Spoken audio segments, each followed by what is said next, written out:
Welcome to Analyst Talk with Jason Elder. It's like coffee with an analyst, or it could be whiskey with an analyst reading a spreadsheet, linking crime events, identifying a series, and getting the latest scoop on association news and training. So please don't beat that analyst and join us as we define the law enforcement analysis profession one episode at a time.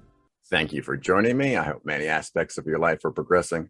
My name is Jason Elder, and today our guest has 8 years of law enforcement analysis experience. He spent time with the Indiana Department of Homeland Security, Milwaukee PD, and Fishers PD in Indiana. He is certified with both the IACA and IALEA. He is Charlie Giberti's Analyst of Tomorrow. Please welcome Kyle McFatridge. Kyle, how are we doing? Doing great. Thanks for having me, Jason. Thank you for being here. So, as I mentioned, you're one of Charlie's Analysts of Tomorrow, and It was interesting how he described you in that you seem to always have an entourage with you. He said that you had an entourage in Milwaukee, and now you have an entourage in Fishers. So I wasn't sure how you took that, if that's an embarrassing description of you, but I wanted to give you a chance to react. Yeah, I mean, I think he even invoked The Rock in that as well, which is kind of funny because I joke around with my kids about how much I look like The Rock, which isn't true at all, but they get a kick out of that. So yeah, I don't know about the whole entourage things. I do have some good friends in Milwaukee and good friends here at Fishers. So I took it as a compliment. All right, very good. So let's get into this. How did you discover the law enforcement analysis profession? Well, I actually didn't start in law enforcement right away, but I had some jobs that definitely had some analytical aspects in nature. My educational background is in engineering. So it's funny, I have two kids, Ava and Kate. They're 8 and 9 years old. And they've asked me multiple times, hey, Daddy, when are you going to be a real policeman? And well, I mean, it's hard enough for me to explain to an adult what a law enforcement analyst does. So it's even harder with second and third graders. So I usually just simplify it for them. I say, I work with the police officers by using math and science to help fight crime. And there's a lot of truth to that. Mm-hmm. And if you look at my educational background, courses in physics, calculus, fluid dynamics, statics, things like that in my engineering background, a lot of it's problem solving, a lot of it's, logical reasoning, things like that. And I think, it carried over. It helped prepare me for the analytical profession. So that was one of my first jobs, kind of utilizing some of that analytical skill out of college, was with the Indiana Department of Homeland Security. Like you said, I was the emergency planning section chief. So, in that role, you get to conduct threat assessments. I was also the planning section chief for our Emergency Operations Center for state activations during disasters. There's a lot of tactical analysis roles in that job as well. Then I was probably about 3 or 4 years into that. My wife gets transferred to Milwaukee. Mm-hmm. Big change for us. But my first gig there was actually with the Milwaukee Health Department. I was an environmental and disease control specialist. Again, analytical aspects of that job. We're responsible. Milwaukee's right on Lake Michigan. There's nice beaches there. A lot of people may not know that, but you ever travel to Milwaukee, the beaches are beautiful. But they would be responsible for putting up the warning notifications, whether it's safe to swim or not. There's no waves. We don't have wave notifications like some of the states probably do out there, but for bacteria. So they would check for bacteria if it was too high. I'd put notifications. So one of the roles that I had was, doing some analytics on predicting what beach water contamination might be like for certain days, so we could get those warning signs out.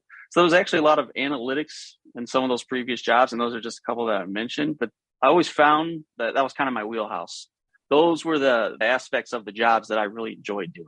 And then, to be honest, law enforcement analytics actually runs in my family. My brother is a counter-drug strategic analyst for the HIDA here. So okay. He's a military intelligence warrant officer. He specializes in human. He served a couple tours in the Middle East running human intelligence sources. So as you can imagine, our family get-togethers are chock full of fun analyst talk, right? I mean, but honestly, he's my older brother. Always looked up to him, so kind of inspired me, and knowing that career opportunity existed out there. So like everyone that probably got into this profession, I always had a level of respect with law enforcement through family and friends.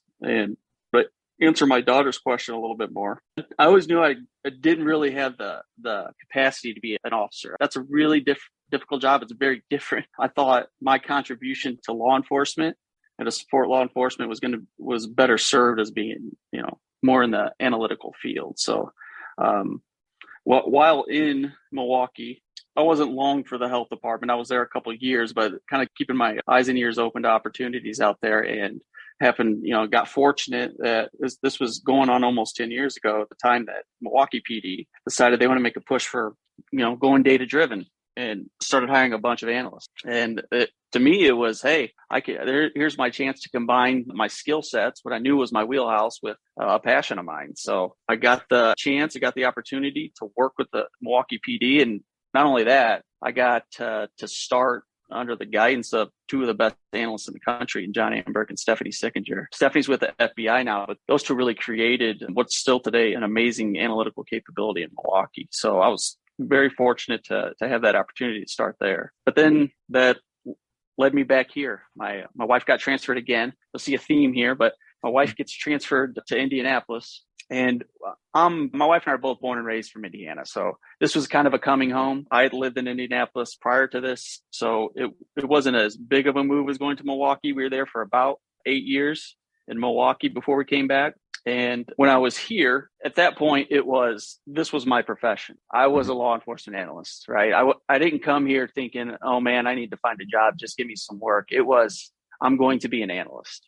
That's my career. So, after a short amount of time, I found city of Fishers, which is a suburb of Indianapolis, about 100,000 people. I was looking for an intelligence analyst. And that's a little bit of a new challenge for me. I was a crime analyst in Milwaukee, and working in intel is different. It's a little bit of a different beast. So it was a new challenge for me. But fortunately, I found a great department that really wanted analysts. They trusted analysts. They want to listen to our ideas, empower us a little bit to build a great intel unit. That's what they're looking for. And, when I first started in Fishers was about 4 years ago, it was just me and an intern. The previous two analysts before I started had just left. The lieutenant that was there just got promoted. So it was just me and the analyst still left over from that. And right now we've got a lieutenant, a detective assigned to our unit, and 4 civilian analysts, which is pretty remarkable for a department of about 120 officers. The quality of our unit, it still kind of amazes me. Our lieutenant and detective are two of the smartest officers I've ever got to work with. Our lieutenant just gets it.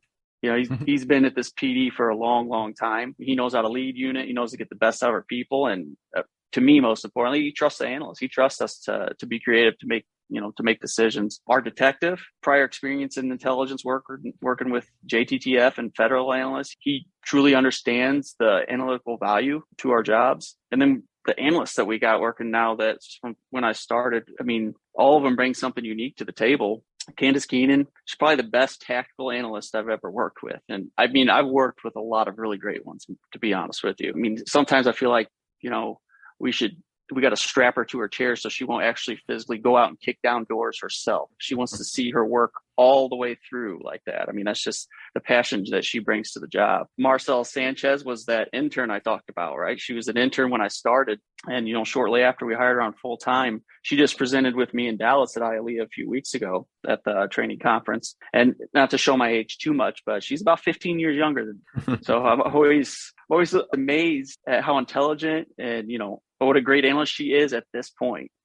For me, she's well beyond where I was at that point in my career or my age. So, and then we just hired another one recently, getting stronger, Sydney Carrillo. She's equally as intelligent and motivated. And she's one of those, you're on your interview panel. We as analysts sat on the interview panel, and I will, as a side note, say that when you're hiring an analyst, I implore you to put an analyst on your panel. You got a department that's hiring an analyst for the first time. You may not have one. Find an analyst in the area. Have them sit in on the interview panel. But Fishers did a good job of that. We sat on this interview panel with Sydney, and she's one of those that you're interviewing, and then after a while you feel like, we kind of need to sell ourselves here. The interview kind of flips. We need to sell her on us. So she's a great addition to the team. And I always say that an interview is a two-way street, and you should always think about it that way. Yeah, absolutely. And so, Jason, I literally come to work every day, and I'm pretty sure I'm the dumbest guy in the room. That's how great this unit is, but it's fantastic. What more would you want out of it? The being able to leverage all that collective brain power. I'm a huge advocate of keeping your analysts together, the centralized unit, right? The opportunities that present themselves when you have analysts working as a unit, working together, especially in intelligence, right? especially in intelligence, it's absolutely necessary. So honestly, I found a great home here in Fishers, top down from all the way from the chief on down. I think they really appreciate the analytical value. So happy to be here. All right. Very good. A lot to unpack there. So impressed that your entourage includes people that are smarter than you. That's a good play there.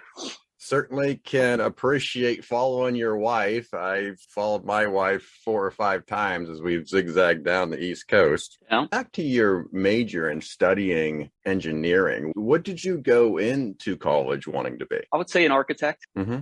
So I actually spent about 5 years working for an architectural firm.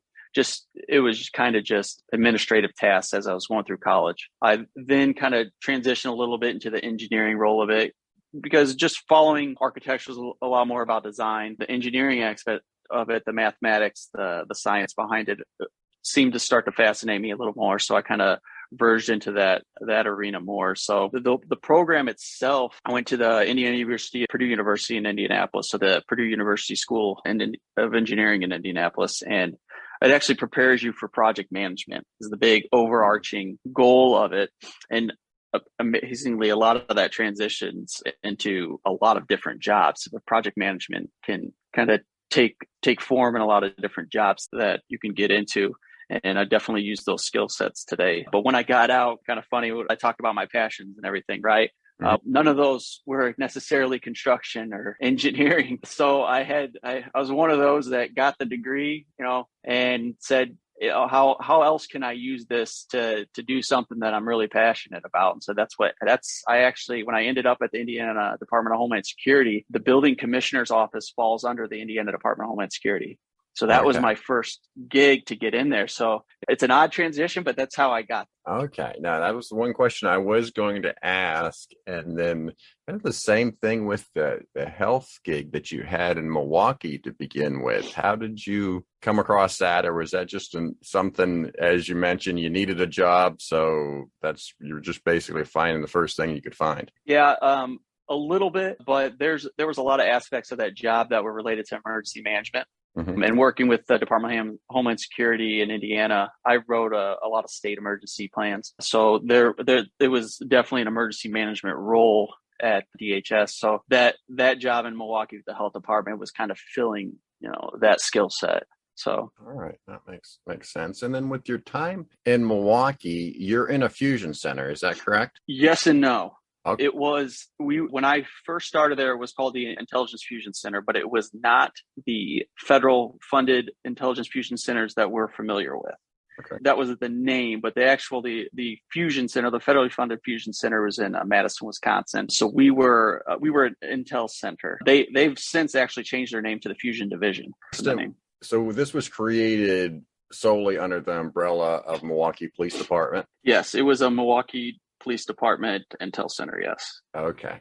So from what you can gather with other fusion centers, did it behave similarly? No, we were specifically local crime. We were specifically working on Milwaukee crime. Yeah. So I guess where I'm getting at, was the task similar? Was it somewhere someone's calling you up, can I get more information on so-and-so or some address, and the fusion centers putting people in contact or doing research? Is that the main task? No. I mean, of course, there's some of that, but no, the vast majority of it there was actually a lot of opportunity to kind of problem solve and use some of our, the analytic skill sets and training that we got to come up with ways to solve problems. Did a lot of, spatial analysis and trend analysis, things like that. So what are some examples of projects and tasks that you did while at Milwaukee? Well, actually, I'm going to get into a big one here with one of my badge stories, if you want me to dive right into that. Well, let's just do that. So you have 2 analyst badge stories. So let's just talk about the first one. And I guess for those that are new to the show, the analyst badge story is the career defining case or project that an analyst works on. So go ahead, Kyle. Yeah, so I got a couple here. The first one is kind of wild. So my first week it was probably my first week, maybe the second week started. I don't recall that specifically. So this is 2014 at Milwaukee PD. So this is my first job in law enforcement analysis, right? Mm-hmm. We're about a week into it, and I'm all excited, nervous. You're trying to figure things out. And at the time, we hired about 8 other analysts. There's a big hiring push, and 5 of us were assigned to this tactical analysis unit that worked out of the Intel Center. So we're always moving around in this big group, right? And I'm not sure what you call a group of analysts, like a flock of analysts or a gaggle of analysts or something like that. We'll call them flock for now. All right, flock for now. So we had this detective in our Intel Center, and he was heading to the state lab. So, again, first week. So he offered to take our flock of analysts, right, to see the lab. So the meeting that they were going for, why he was going to the lab, was a new process they were doing called familial DNA. And it was extremely interesting, right? They had this serial rapist case, and you got multiple victims matching an unknown DNA, but it's the same DNA.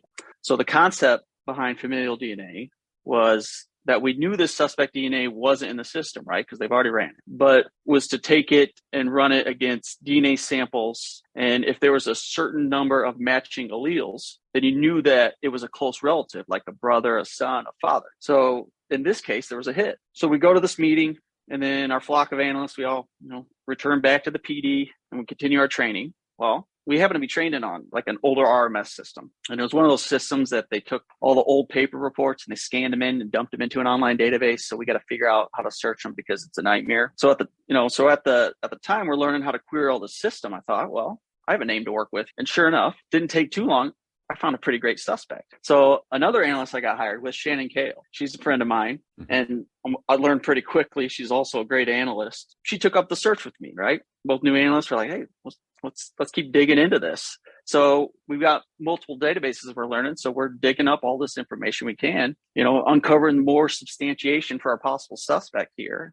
And we ended up finding out he was likely involved in multiple rapes going back more than 10 years. So 1 week on the job, mind you, we go to the detective and we're like, hey, I think we got something here. And what was also interesting is that this guy had a prior sexual assault case that he pled not guilty to, and he consensually gave up his DNA. So we had it on file. So the detective says, all right, this looks good. Sends it in for a comparison and got a match. So he was arrested, charged, found guilty. I mean, not bad for the first week, right? Yeah, that's the best first week I think of Analyst has ever had. Yeah. I'm pretty sure that's probably the singular most impactful case that I'll have the rest of my time as an analyst. And I got it in my first week, but yeah, it was still pretty cool. Yeah, you think, it can only go up from here, right? After that. Yeah, first week. right.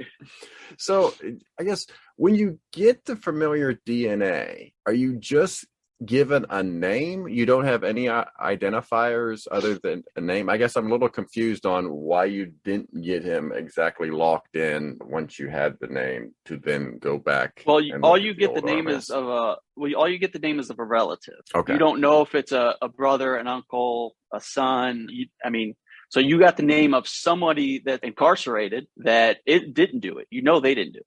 It wasn't their DNA, but there's enough alleles in common that that it was a family member, a close family member. So then the work begins of trying to figure out who that might be. Okay. So in this case, then you had a last name that you were going on most likely, right? Yeah. We had that individual's name. So, and you know what? I don't know if they still do this technique. I honestly don't know. We used it a few times and then it just kind of went away. I don't know if there was legally or what, but we never really used it much after that, or it just maybe it got signed to a different unit, but. Okay. No, I know, well, I don't know about Milwaukee per se, but we've definitely had some guests on here that have talked about using some of the ancestry databases there. Oh, yeah. To identify familiar DNA and to get closure on some really old cases. So it's definitely something that's being used throughout the country. And so that suspect had been sexually assaulting people for a while, correct? Yeah, absolutely. Yeah, I think that I want to say at least 4 cases, but this was obviously a long time ago, so I'm not sure that's exact, but it was multiple cases going over 10 years. All right. And then you had another bad story that you wanted to share. Yeah, actually, I spent most of my career in Milwaukee working on a program called the Knack Program. So Knack stands for Networks of Criminals. It's an offender-based program. It was focused on motor vehicle thefts and robberies. And you think of hot people policing instead of hot spot policing, right? There's a program. I created it starting back in 2015, and it's actually still going on today. Analyst Garrett Knuth is running that program still today. He was my intern at the time I started creating the program. Nice. So yeah, shortly after I started, I got assigned to the robbery task force there. It was my first assignment, my first real assignment, right? So Milwaukee was going through this dramatic increase in motor vehicle thefts and robberies. It was crazy. Essentially, you got these younger suspects stealing vehicles. They're using them to commit street robberies. So that's where your correlation from the two became. But from about 2009 to 2014, so the 5 years preceding when I started on this, there's about 4,600 vehicle thefts a year. A lot, but that was the 5-year average. But in 2015, there were 7,500. Oh, that's it was a huge thing. It was like a cultural thing. Like it became the thing to do in Milwaukee. You stole cars. So robberies, similarly, like I said, that correlation, they had about a 20% increase over their 5-year average too. So I get assigned to this task force to help out, and I'm brand new. Just learned how to use I2 Analyst notebook. So I made link charts, right?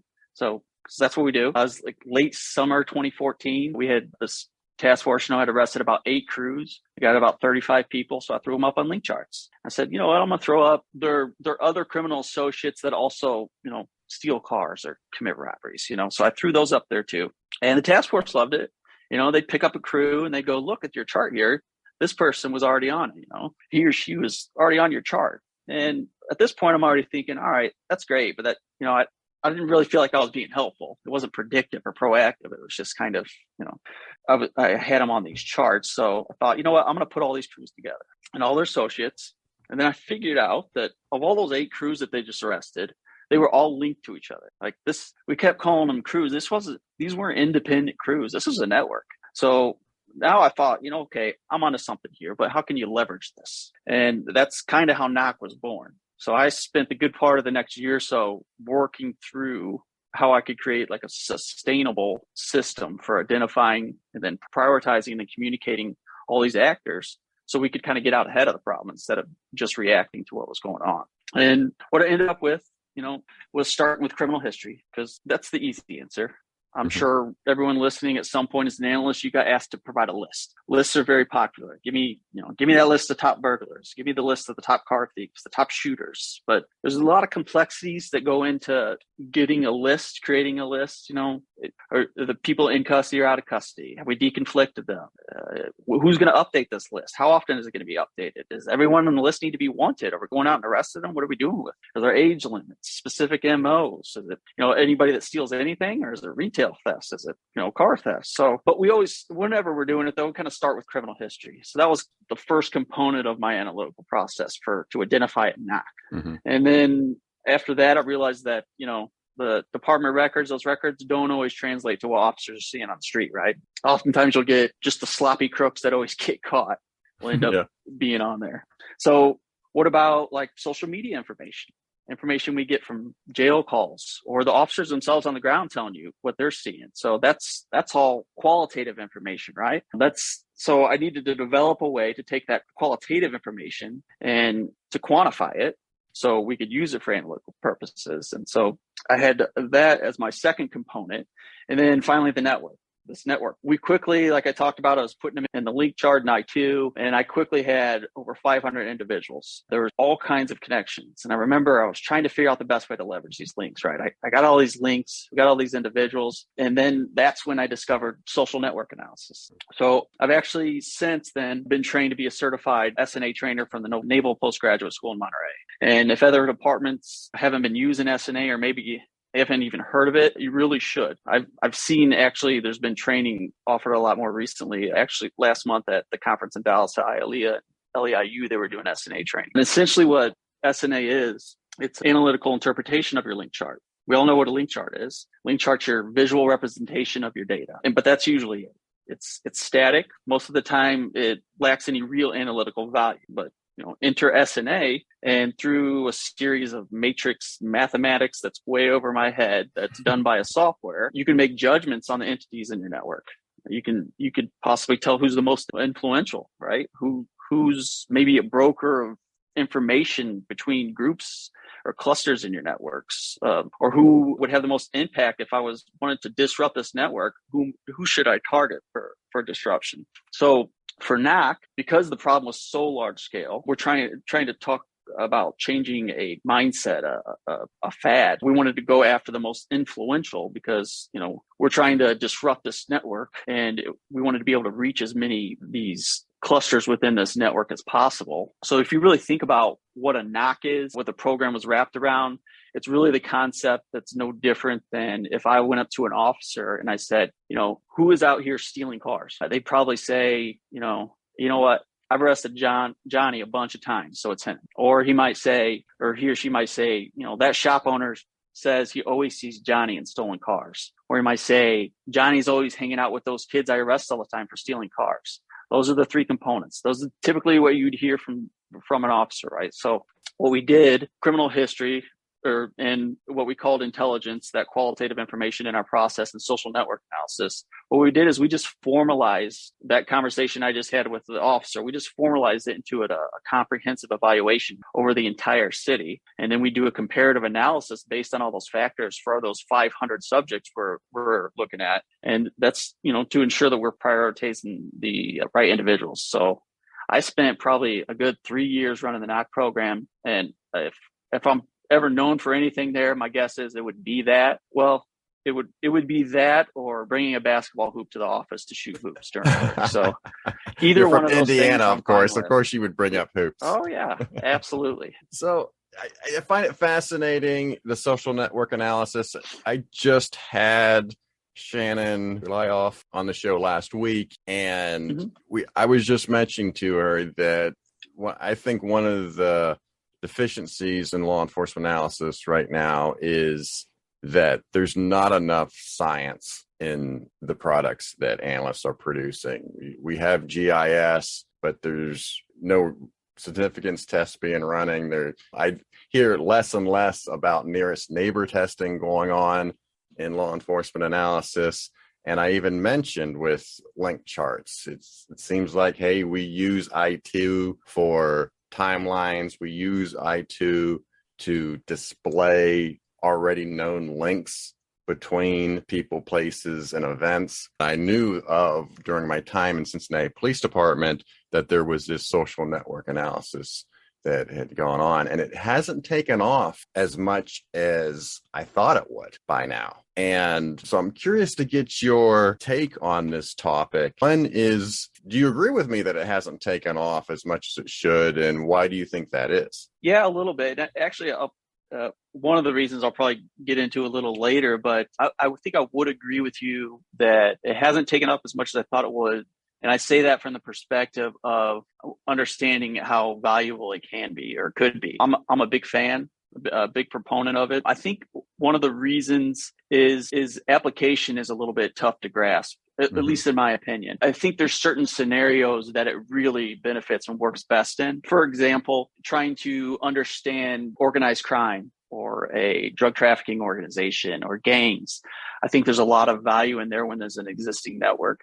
Trying to apply it outside of existing networks, it becomes a little bit less useful, in my opinion. So I think I'm actually gearing up to this summer, hopefully do a training course for our counter drug analysts in Indiana. And that's one of the aspects I'll probably harp on is picking your battle, picking the right battle to use SNA. But I think there still is this big push at training. It's also one of those things, and not to get ahead of myself, but the day-to-day for a lot of analysts, I believe, consumes a lot of their time. And to be able to do things of the scientific nature that our role, I think, is intended for, becomes more and more difficult. And SNA takes time. It's a commitment. If you're going to produce a scientific product like a SNA product, then there's a lot of time and dedication that has to go into it. And I think that's probably one of the reasons it's slow to get off the ground a little bit. Okay. So then the training that you took specifically, it was out in California. And is that something you met in person? They flew you out to California? So yeah, a few different trainings actually. The first was their symposium, which you go out there with some supervisor in your units, and it's an introduction And that was my first week in Monterey. And if anybody gets the opportunity, it's beautiful out there. It's one of my favorite trainings that I've ever done. The Naval Postgraduate School campus is beautiful. So it's a great opportunity. And then after that, later on, I ended up going back for another week to do the advanced training for SNA. And of course, an opportunity to go back to Monterey, I'm jumping out of my seat, right? But my work with the Knack program, fortunately got me that chance to go back out there. And then actually while I was here in Indianapolis, it was during COVID that the Naval Postgraduate School started running their Train the Trainers. They wanted to get people out there. To your point about not taking off as much, I think they saw that too. Mike Asplin runs that program. Great guy.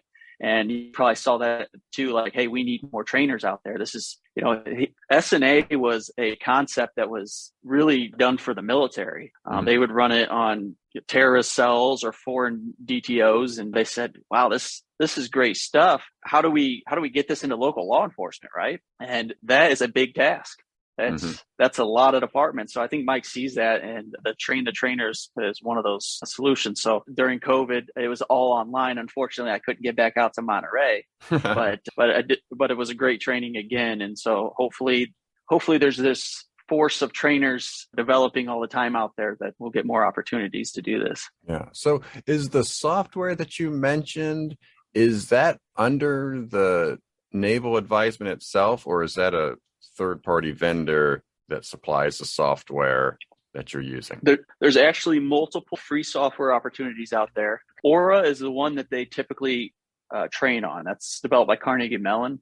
I actually, for the Knack program in Milwaukee, used I2. A lot of people may not even realize it, that I2 has some basic SNA capabilities. When I say basic, they have about 4, what would be, I don't want to get too much in the weeds, but centrality measures that you can run against. However, I2 is not a SNA software. So it lacks capability to do a lot of network topography and centralization measurements, which are all things in the weeds, but they, if you're doing some basic SNA, which we were for Knack, just to get some centrality measures, then it can work for that. And I think a lot of people are more comfortable using I2 just from experience. But Aura is one of them. So there's multiple ones of them out there, and they go through them in the training. But when you do the actual training, they'll train you on Aura.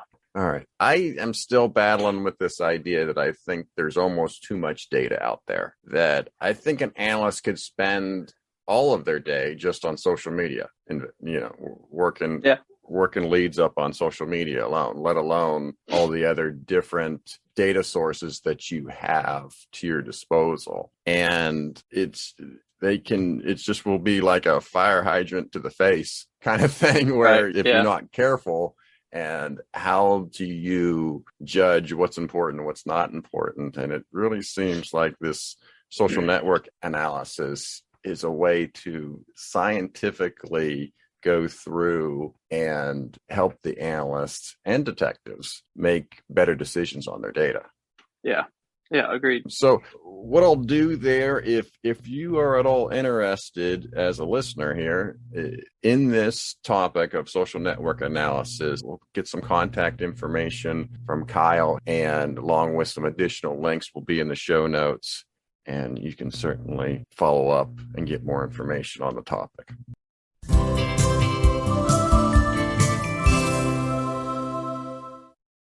Hi, this is Steve French, and I have a message to you about language. Language is really important when you're doing your job. For instance, it isn't a zucchini, it's a courgette. It isn't a lobby, it's a foyer. It isn't Z, it's Z. Buses go on routes, not routes, and it is never, ever made out of aluminum. Hi, I'm Charlie Giberti. One question that people ask me a lot is how to get respect and buy-in in an agency. And I always tell crime analysts, on day one, the most important thing to do is find the biggest police officer in the department and just knock his ass out in front of everybody. And that way they'll all have more respect for you. What I mean by that is find the people who are your leaders, your informal leaders, your high IGEN value people, and win them over one at a time. Wow them, knock them out with what you can do and how you can make their life easier. And then they'll be the ones who go and get all of the buy-in before you.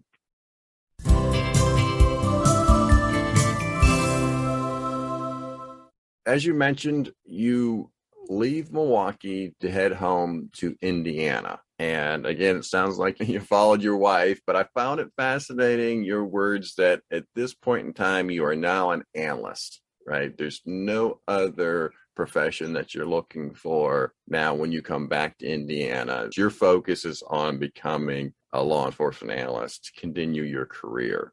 How long between you knowing you want to come home to Indiana to identifying the job there at Fisher's? Yeah, actually, it was about 6 months. So left Milwaukee, I think December of 2017 into December, and started with Fisher's in June of 2018.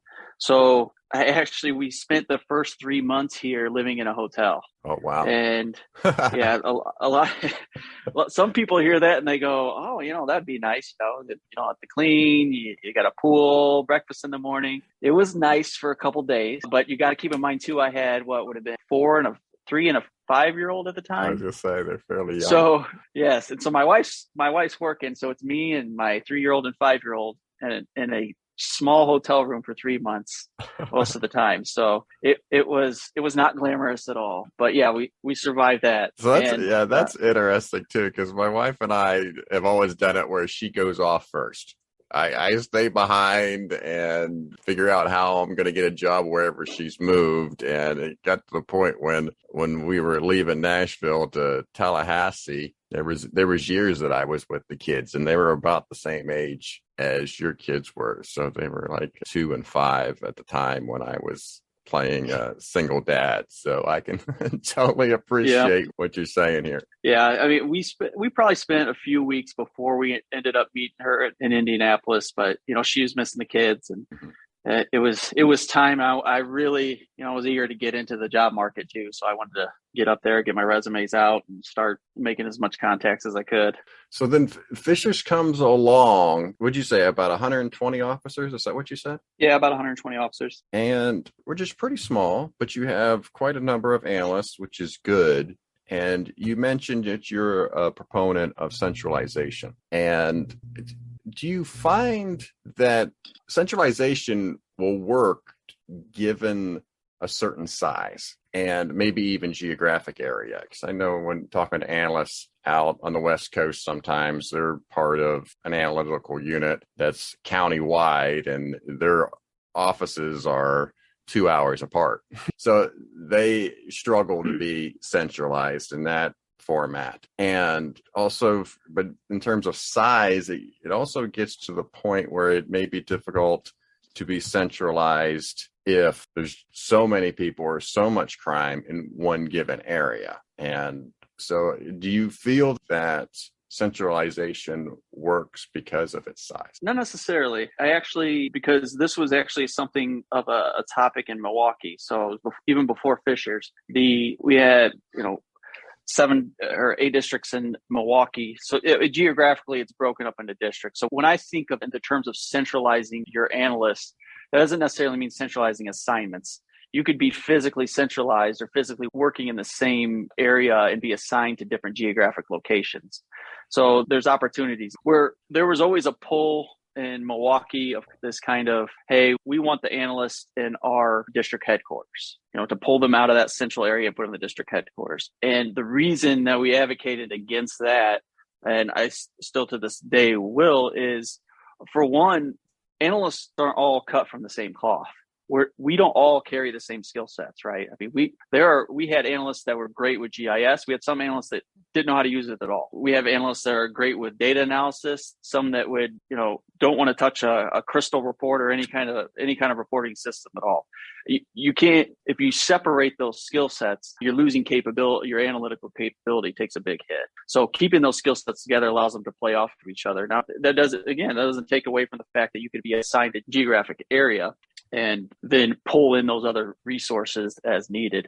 I just think the centralization to me too also goes a lot into for intelligence units. A lot of the, critical thinking, creative thinking techniques, and those deliberate thinking processes used in intelligence analysis, that can't happen with just one person. You need a unit around you to help have those other perspectives to balance the biases out of your information. So I don't know that the size necessarily matters. Now, the physical location of assignments and 2 hours apart, like you mentioned, I mean, of course, there's arguments to be made to the contrary, but to me, I think there's a way to do it and to maintain your full analytic capability as a unit. Okay.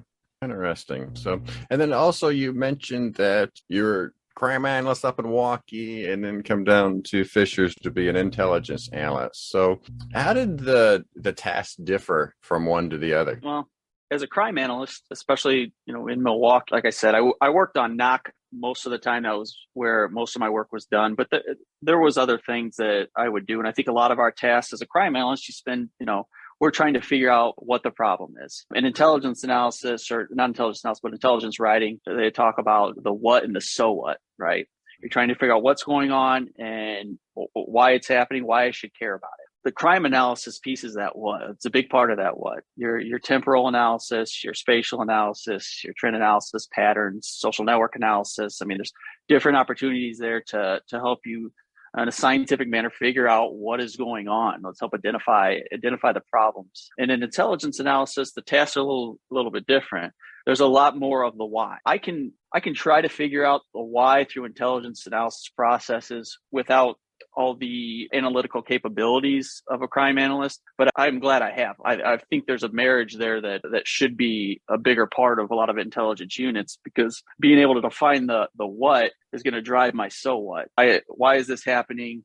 How is it happening? And why should you care about it? What does this all mean? Being able to uncover the unknowns in my operating environment for our officers, which is intelligence analysis. So I think there's always going to be the overlap. It's all law enforcement, but for me, it's the different techniques that we use to answer these questions. It was the big task difference between crime analysis and intelligence analysis. Now, that's not to say every analyst you talk to probably wears multiple hats, right? There's very little understanding, nor does, in most of the cases, doesn't necessarily need to be the understanding of what the difference is. So it's more of I still do a lot of crime analysis at Fishers. I still do a lot of investigative support at Fishers. And intelligence analysis, that is just our primary role, or our primary function. So, all analysts, I'm sure, wear multiple hats, but the biggest was going from that, like I said, going into intelligence analysis was I had to kind of learn how to think a little bit differently about how I was solving problems or answering questions, as opposed to as a crime analyst. Felt like I had this this toolbox of analytical capabilities. You get the problems, you try to figure out what's going on. And then intelligence analysis was more of, now I've got to go into, different ways of thinking through answers to questions about that information, about what's going on. So, are you producing a lot of written reports as an intel analyst? Yeah, not as much as I'm driving for. We actually, this has been a pretty big year for our unit. To be honest, we've gotten out and around our area talking about our unit, what we do, our capabilities, and with all of our officers, we've gotten in front of them about what our role is in the department, what intelligence actually is, and what we're trying to accomplish. So I feel like we've set the table, and now we're working on serving the food. So I don't think we've gotten to the point yet where I want to be as a unit of serving the food and everybody's eating it. Where right now we set the table and we're just starting to serve the food. And the food I'm talking about, obviously, is these intel reports. A lot of the reports we do, I would say probably one a month or so. I'd like to see us get a little heavier handed with our intel reports. To me, in intelligence, your reports are your bread and butter. I mean, that's all the work you do behind the scenes rarely ever gets seen. Probably true for any law enforcement analyst. It's the product that gets seen. So that's all your work. So I'd like to see us get to the point where we're churning out a lot of intel reports so we can get our information, our analytical findings out there a lot better. But we're getting there. I'm good with where we're at. I just get a little anxious from time to time about making sure we're keep going down the path. I see. Yeah. So when some people will think of intelligence reports, they'll think of threat assessments and maybe strategic planning type reports. Does that description fit what with the reports as you guys are, or yours are a little different? Yeah, I think that fits. I mean, I think there's different, like crime analysis, intelligence analysis has different aspects to it. There's tactical, operational, and strategic. We do a strategic annual report every year it's a threat assessment for the city of Fishers. And we go over all the threats facing the city of Fishers through the past year. And then we forecast what we think is going to happen next year. Where are we going to see the crime next year? Where is it going to be coming from? And from an intelligence analysis perspective, we don't just get into the data behind it, the trends we're seeing. We get into, what kind of legislation was passed that's going to change things. What kind of things are we doing as a department, or some of our policing strategies? Is that going to change things? What's happening in neighboring jurisdictions? Are we going to see spillover from that? What's happening across the country? Are we going to see spillover from that? So that's that strategic annual threat assessment. But then we actually just finished a intel report on South American theft groups, which is your more of an operational level of, what are they and why should I care about it? Right. So we get hit. I don't know if you've heard of them before, but this is something that Fishers is, and our whole general central Indiana region is seeing an uptick in is the South American groups that come over. They're trained to come over and commit certain types of crimes. So it's high-end residential burglaries. Your thefts at parks right now is a big one for them. They have specific MOs where they steal credit cards. Their big tack right now is to punch door key locks on Honda vehicles at parks. They will actually take just the credit cards out of the wallet, leave it there, so no one even notices. Go use it for fraudulent purchases. Another one, they're big in pickpockets. They used to be big in Paneras. Now you see more grocery store oriented pickpockets. And these guys are professionals. They're foreign nationals with fake IDs. They use rental cars. They stay in places they pay with cash. These are the types of threats that an intel unit is needed to uncover.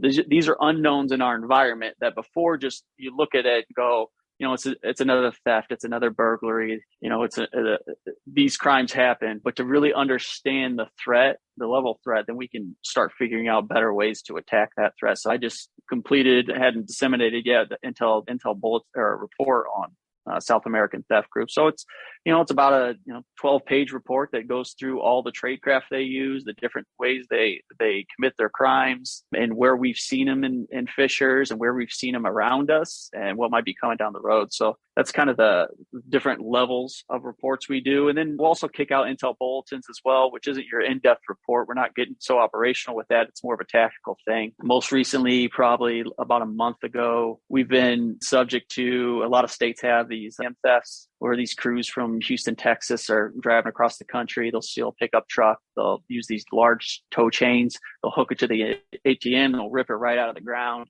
to get the drawers out of it. We've been hit a few times in Fishers alone. We've been hit around central Indiana. I think Indiana is one of the top 5 states that gets hit with these. So my detective and I, our intel detective, we sat down and we kind of red teamed it. We said, hey, based on everything we know about how these guys operate and what they target, what are the most vulnerable places in Fishers, most vulnerable banks in Fishers for these guys to hit? And so we red teamed it. We came up with 5 banks to prioritize. So the next time we started getting wind of them, so southwest of us runs Evansville's at the southwest corner of Indiana. So when we start hearing rumblings down there, because I'm always monitoring this type of activity, we start hearing rumblings down there or in Indy, southwest of us, then I think, all right, they're in the area. We'll push out the bulletin. We'll say, hey, these are the banks we think, and that'll give us that kind of a decision-making advantage to place resources. And funny enough, we actually, this was about a month ago or so, maybe a little more, but we got word, I think it might have been even FBI Louisville or someone that said, hey, we got them down here, pushed the bulletin out, said, hey, next 3 to 5 days, just be aware these guys are around. This is what they do. These are the banks we think they're most likely to target. And sure enough, a couple of days later, we got hit. It was one of the banks we had on there. And we actually had an officer sitting on that bank who had just left to go back to the department, to the headquarters to do some reports. And we don't know if they were saw the officer watching at the time, but for whatever reason, minutes later, that ATM was hit and ripped out. So almost got him there. It's one of those great stories of, this works, this can work. There's an opportunity here, but we just missed him on that one. Okay. That's interesting. So I want to move on now and get your advice for new analysts. But before I get your advice, what you just described there in terms of intelligence writing and the different products. I know I struggled when I was an analyst on writing, and certainly there's a way to write these reports. So what advice would you have to analysts in terms of writing such reports that you described? Yeah, that's actually a good question, because there's different styles to writing, and there are training courses out there for it. So, I took the BITAC course, the Basic Intelligence Threat Assessment course DHS puts on. So they go into great detail about different writing styles to use in intelligence report writing. I would say with my educational background, we talked about that a little bit earlier. Technical writing, a couple of courses I had to take was for engineering reports. So there's definitely different levels of it. And I think the common theme amongst all of them is to be concise and to be clear. We're not writing stories, right? We're writing reports. Also taking into consideration your audiences. Officers are extremely busy, a lot of training, a lot of report writing. So to expect them to be able to read a novel about something is probably not realistic. It doesn't mean you don't need to make it available to them should they have the chance to do it. That's kind of why we structured our intel reports and intel bulletins that way, is because we wanted the opportunity to have an intel report with all this information, but to be able to piece some of it out into a bulletin at times, that one pager, to just give them that information right then when that threat was looming, but still have that other information on the back end, which could also be used to do roll call briefings or something of that nature. So I guess that would be my advice for analysts trying to get into that report writing, is they don't need every detail in every single product. Think about what you're trying to accomplish specifically for that product. What was your intent of that product? If you feel like you have more to say, there are other types of reports you could put out and make available, but always be thinking about, what is the intent of that product? Keep it concise, keep it clear, and I think you'll have a lot better success of getting your consumer, your audience to read the document. Okay, good. And then what additional advice do you have for new analysts? Actually, my big advice, I guess, for new analysts would be to control the outcome. And it's something I say quite a bit, but and I'll explain it. It's a little bit complicated, but I feel like lately we got a tendency, maybe not just in the analyst profession, but tendency in general, to run up against an obstacle. And then you got both sides looking to blame each other for it. And then nothing really ends up moving forward because we're too busy blaming each other for it, right? Mm-hmm. One argument I get a lot, or complaint I've heard a lot come out of analyst mouths from conferences across the country over the years, or just locally, is I put this information out, but nobody read it or nobody did anything with it, right? I mean, this seems to be a consistent theme among analysts. It's the officer's fault. They didn't read it. But really, is it the officer's fault? I mean, we're the ones trying to communicate something. So if that communication doesn't go through, then we got to share that blame. And I would argue that we're kind of most of the blame on this one. It's an obstacle.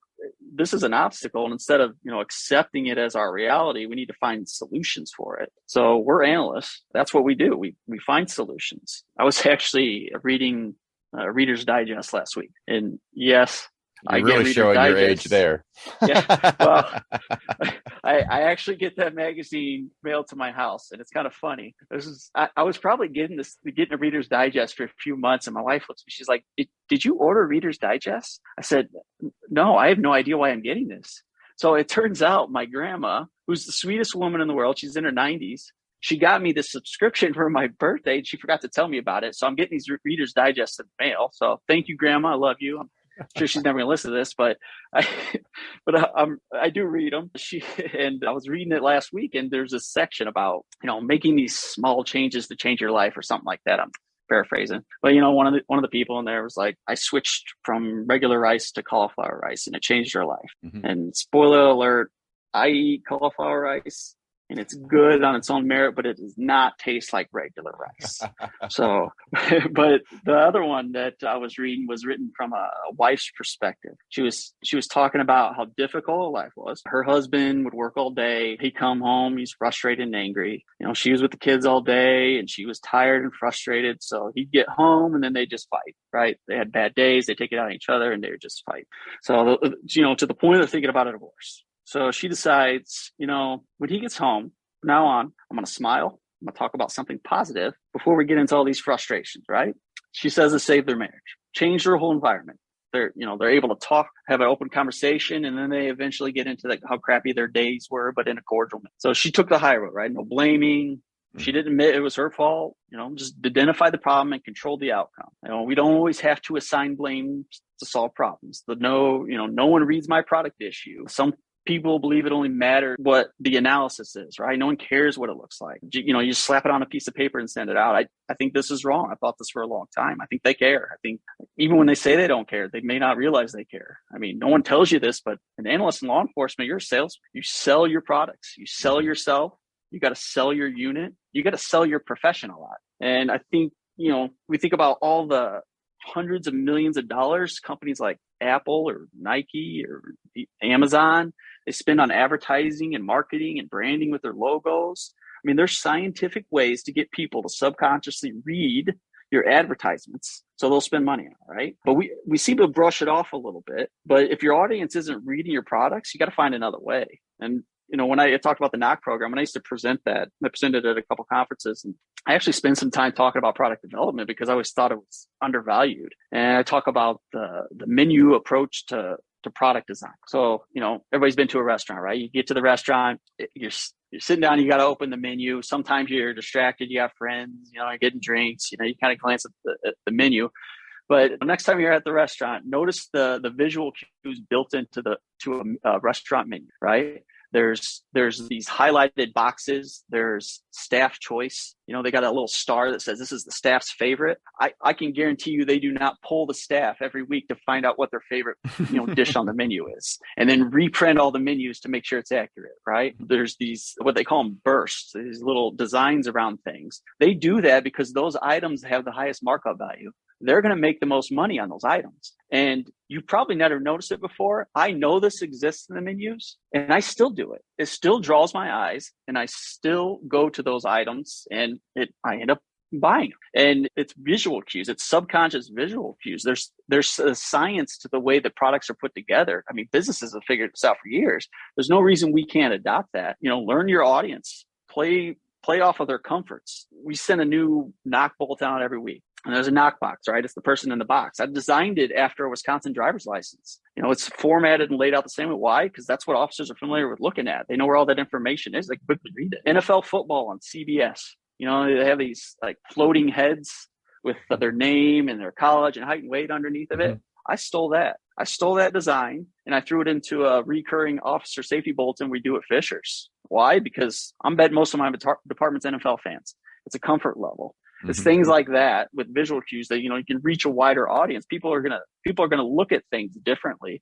You can get their attention differently. I'd actually, when I would do it in the Knack presentation about the product development and talk about that menu approach, I'd actually throw up one of the boxes on the screen and I'd let it sit there for about, I don't think it was like 10 seconds. And then I'd make the screen go blank and I'd say, hey, tell me the 5 things you saw. And every single time I've done that, they guessed those 5 things that I wanted them to see. I wanted them to see 5 specific things. Now that knock box has a lot more information. So if I'm glancing at it, if I'm an officer and I'm busy and I get this big document, it's got a bunch of people on it, I'm glancing at it. What are the things I want them to get within the 5 to 7 seconds they're going to glance at it? There's that opportunity with visual cues to get them to glean onto those things. And at that point, they may say, wait a minute, I want to read a little bit more now because that's relevant to me. That's important to me. So there are ways that we could do it. And right now, we're seeing a lot of turnover in PDs, right? We're getting a lot of new, very young officers. Another way to make me feel old is to bring up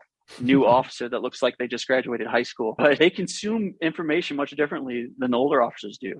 It's not a one size fits all. I mean, you got to understand your department. You got to understand your officers. But to me, I see that as a real opportunity, especially now that we're starting to see a bunch of younger analysts moving into the profession who are probably better equipped at communicating with the younger officers than I am at this point. So, I mean, all of this, what I'm talking about with the controlling the outcome, all of this is especially relevant when we're talking about the new analysts, right? I saw it in Wisconsin. I'm seeing it here in Indiana. There's this we got this big push to hire analysts, and this is great. I've been a part of that push. You hire 5, 10 analysts at a time, or maybe you're a department that's never had an analyst and you want to get on board. So you hire a new analyst. And I don't believe in our profession though, that we've got a ton of veteran analysts just sitting out there looking for jobs. We certainly don't have enough to fill the current demand. So what we get is a lot of young, straight out of college hiring, right? They're green, fresh analysts, which isn't necessarily a bad thing. I've already mentioned the quality and intelligence of Marcella that I work with in Fishers. I say the same for Garrett Knuth, who went from an intern to running the Knack Program in a short time, right? The future in law enforcement analytics is bright, in my opinion, right? With these young ones. But when you combine this influx of new young analysts with what is, to me, a unique aspect of our profession being our typical command structures, I think we got a real obstacle moving forward here. I think you even touched a little bit on this earlier, but what I mean by the command structure for analysts at PDs is PDs are run and supervised by sworn officers. Sworn officers, they do a good job and they get promoted. This is all good. This is a good thing, right? But when civilian analysts get hired on, they are stuck into these command structures full of officers who probably know next to nothing about law enforcement analysis, nor should they. I'm not saying they should, and I'm not criticizing. I'm just making the observation. So we have a bunch of new analysts who haven't done the job before being put into a structure of sworn officers. And I know there's some departments out there that have civilian management levels, equivalent rankings of lieutenants. And I think that's fantastic, by the way. But I think most of the departments are the typical command structure as officers that may not have a whole lot of experience or maybe any experience at all dealing with analysts. So what do, right? So we end up getting assigned typical officer tasks, investigative tasks, patrol tasks, because that's what they know. And it's a need in departments too. I'm not saying it's not a need, but I believe the true value of law enforcement analysis or analysts is in that problem solving, that deep examination of problems to help better understand our crime problems, right? To help clarify or forecast threats that are going on. And, we can use those techniques like temporal analysis and trend analysis and spatial analysis and intelligence analysis. That's our value. That's our profession. Don't bring me that task. Bring me a problem you're trying to solve, a question you're trying to answer. And I don't believe our profession was intended to just be researchers looking stuff up. I don't think we were intended to serve as like this call center that fulfills requests. Hey, give me a BMV photo, give me this TLO report, or find me an address, find me a vehicle, ID this social media page. These are all important investigative tasks. They're needs in a department. Don't get me wrong. And I'm not saying analysts shouldn't do them. What I'm saying is don't do just that, right? I don't want someone to say, I was listening to this podcast and they told me not to do any of those tasks. So that is not what I'm saying. Those tasks are still important. There are ways to do those tasks within the confines of your analytical work. Those can help drive some of your analytical work. So if you have an analyst, use them the way they're trained and educated to be used, right? Let them be creative and innovative.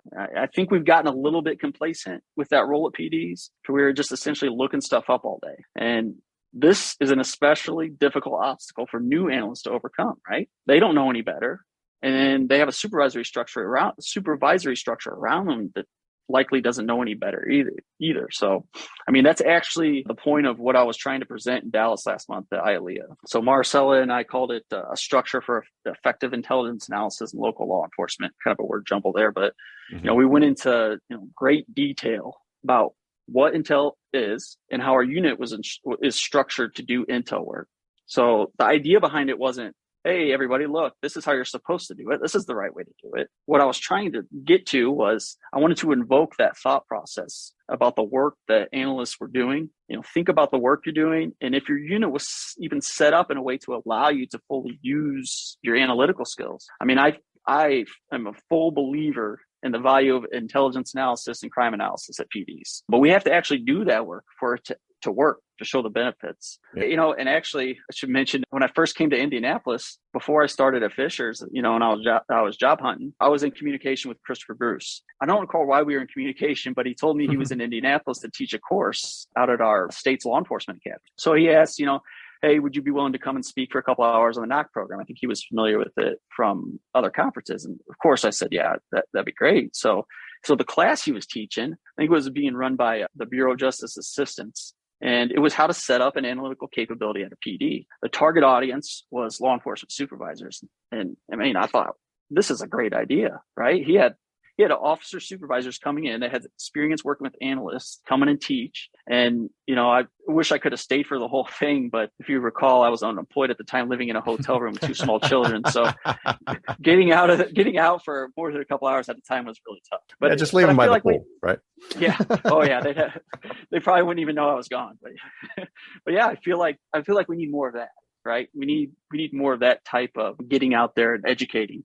So, the issue that I brought up, getting products read or not feeling like your skills as an analyst are being used. I think these are obstacles that I believe are on the analyst to control the outcome. Educate your department, educate your supervisors, get involved in conducting in-service trainings, training at the academies, show up at roll calls, do a training video. I mean, there's different ways. Show them what law enforcement analysts are capable of.